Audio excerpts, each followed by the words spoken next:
In the Venetian lagoon, just a short boat ride from the bustling canals of Venice, lies an island shrouded in darkness and death. This is terror unseen, where fear has a new face, and every tale pulls you deeper into the darkness. This is Poveglia, a place so haunted, so steeped in tragedy, that it's strictly forbidden to visitors. Its story isn't one of romance or art, but of plague, madness, and whispers from the grave. For centuries, this small patch of land has been a dumping ground for the sick, the dying, and the insane. Locals steer clear, fishermen refuse to cast their nets in its waters, and the Italian government has sealed it off from the world. Tonight, we peel back the layers of silence and fear to uncover the terrifying truth of what has been called the most haunted island on Earth. This is the story of Poveglia. Our journey into darkness begins in the 18th century, a time when the Black Death, the dreaded plague, cast its long shadow over Europe. Venice, a thriving hub of global trade, was especially vulnerable. As ships arrived from distant lands, they brought not only exotic goods, but also the invisible specter of disease. The city's authorities, desperate to protect their population, enacted a brutal but necessary policy: quarantine. Any ship suspected of carrying the plague was ordered to anchor offshore for 40 days, a period known as the quarantena, from which we get our modern word. But for those already showing symptoms, a far grimmer fate awaited. They were forcibly removed from their homes and families and sent to a place of no return, a lazaretto or plague colony. Poveglia Island became one of these desolate sanctuaries. Imagine the scene: boats arriving day and night, filled with the sick and dying. Men, women, and children, racked with fever and covered in buboes, were herded onto the island's shores. There was no hope for recovery here, only a slow, agonizing wait for death. The healthy were often mixed with the sick, and a single cough could be a death sentence.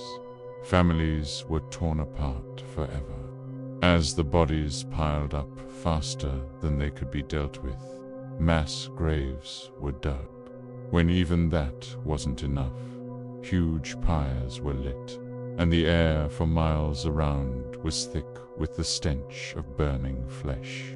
It's estimated that over the course of the plague years, more than 100,000 souls perished on this tiny island. They weren't just buried here. Their ashes, their very essence, seeped into the soil. The ground beneath your feet on Poveglia isn't just dirt and sand. It's a composite of human remains, a vast, unmarked cemetery. Historians suggest that in some areas, the soil is composed of up to 50% human ash. This island isn't just haunted by ghosts. It is literally made of them. For a time, after the plague subsided, Poveglia was abandoned, left to the ghosts of its past. The vegetation grew wild, covering the massed graves and the ruins of the quarantine station. It was a place locals spoke of only in hushed tones, a cursed patch of land in their beautiful lagoon. But the island's dark chapter was far from over. In 1922, a new and perhaps even more sinister facility was built upon the ashes of the old. The beautiful buildings that stand derelict today were constructed to house a hospital, but not just any hospital. It was an asylum for the mentally ill. In an era when mental illness was deeply misunderstood and stigmatized, these institutions were often little more than human warehouses, places to hide society's unwanted. And the asylum on Poveglia quickly developed a reputation for being one of the worst. Patients sent to Poveglia reported hearing strange whispers and seeing shadowy figures, the tormented spirits of the plague victims, whose final resting place they now occupied. They complained of being tormented at night, of feeling an overwhelming sense of dread and despair that went far beyond their own conditions. Of course, their claims were dismissed by the staff as symptoms of their madness. But the stories persisted, growing more terrifying over time. The staff, too, began to experience unnerving phenomena. They spoke of disembodied screams echoing through the corridors at night, of doors slamming shut in empty wings, and of feeling icy cold spots in rooms that were otherwise warm. The island's oppressive atmosphere seemed to affect everyone, twisting minds and fraying nerves. Was it merely the isolation and the grim history of the place, or was something far more malevolent at work? The asylum was becoming a breeding ground for fear, and its dark legacy was about to be cemented by the actions of one man. The asylum was run by a doctor whose name has been lost to history, but whose brutal legacy lives on. According to the chilling legends, this doctor was ambitious and cruel, believing he could cure mental illness through radical, experimental procedures. He became particularly interested in the lobotomy, a barbaric practice that involves severing connections in the brain's prefrontal cortex, using the island's isolation to his advantage. He began performing these horrific experiments on his patients without consent or proper anesthesia. The tools he used were crude: a hammer, a chisel, an ice pick. He would drag his victims, who were often chosen based on their terrifying stories of seeing ghosts, to the asylum's bell tower. There, amidst the screams that were easily mistaken for the cries of seagulls, he would carry out his grotesque work. Many patients did not survive the procedure. Those who did were left as empty shells, their personalities erased, their minds shattered forever. The doctor believed the hauntings were merely hallucinations, and he was determined to carve them out of his patients' brains. The legend of the mad doctor comes to a terrifying end. The story goes that after years of torturing his patients, the doctor himself began to be tormented by the spirits of Poveglia. He started seeing the same shadowy figures, hearing the same mournful whispers that his victims had described. The ghosts of the plague victims, and perhaps the spirits of those he had tortured, finally drove him to madness. In a final desperate act, he climbed to the top of the very bell tower where he had performed his cruel experiments. Some say he threw himself from the top, driven mad by guilt and fear. Another, more chilling version of the tale claims that he was dragged to the edge by an unseen force's spectral mist of vengeful spirit sand, pushed to his death.